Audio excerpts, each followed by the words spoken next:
O Planalto de Poços de Caldas é referência para a geologia desde a década de 1950. Mas agora, essa vocação mineral assume um novo protagonismo. Sondagens recentes revelaram um potencial enorme para a exploração de terras raras. E foi para discutir o assunto que a Comissão de Meio Ambiente da Assembleia de Minas esteve em Poços de Caldas. A grande vantagem da região é que o minério está na camada superficial e não preso em rochas duras como na maior parte das reservas mundiais.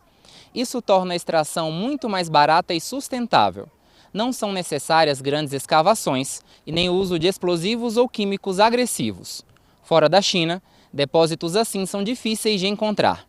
Por isso, as descobertas aqui no sul de Minas têm sido chamadas de unicórnio geológico. Além da facilidade na extração, a região abriga uma das maiores jazidas de terras raras do mundo, com potencial de atender boa parte da demanda global. Mas, apesar do entusiasmo da indústria, o clima da audiência foi de preocupação. A população teme que a mineração traga mais prejuízos do que benefícios. Está se aproveitando de um vácuo legislativo para tentar apressar um processo de licenciamento de altíssimo impacto. Nós estamos falando de atividades de 680 viagens de caminhão por dia aqui em Poços, a menos de 1 quilômetro de um hospital. E nós estamos falando aqui, no nosso local, de um total de 400 empregos nos 2 empreendimentos. Isso é menos do que uma rede de supermercado consegue gerar. As terras raras levam esse nome não por serem escassas na natureza, mas porque são de difícil extração e separação em larga escala. Em Poços de Caldas e região, a riqueza está em 4 elementos principais: neodímio, praseodímio, disprósio e térbio. São os chamados metais de ímãs, peças-chave para a tecnologia de ponta.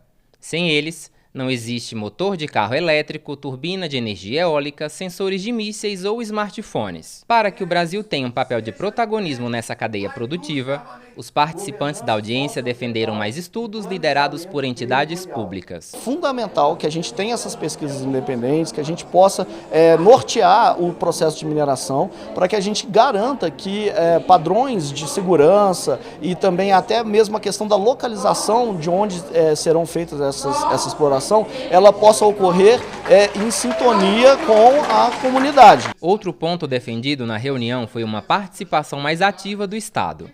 Não como fiscalizador das atividades das mineradoras, mas como explorador de terras raras, assim como acontece com o petróleo.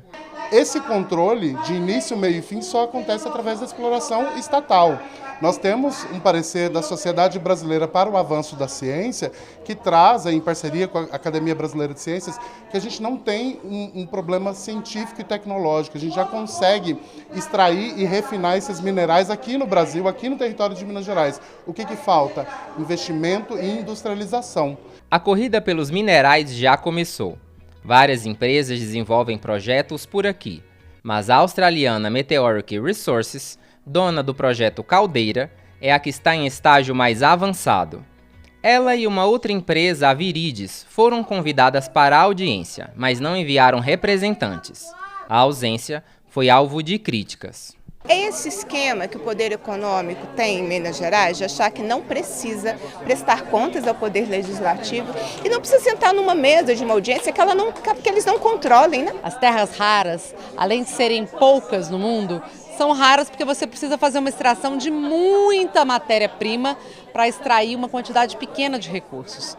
Isso significa que a devastação ambiental é grande, é uma mineração de curta duração e que vai gerar uma série de problemas na saúde das pessoas, no meio ambiente, podendo comprometer inclusive a segurança hídrica de uma área que é conhecida pelo seu patrimônio hidrológico. Por tudo isso, a audiência também pede a revogação dessas licenças para que se reabra com a sociedade um debate sobre essa exploração.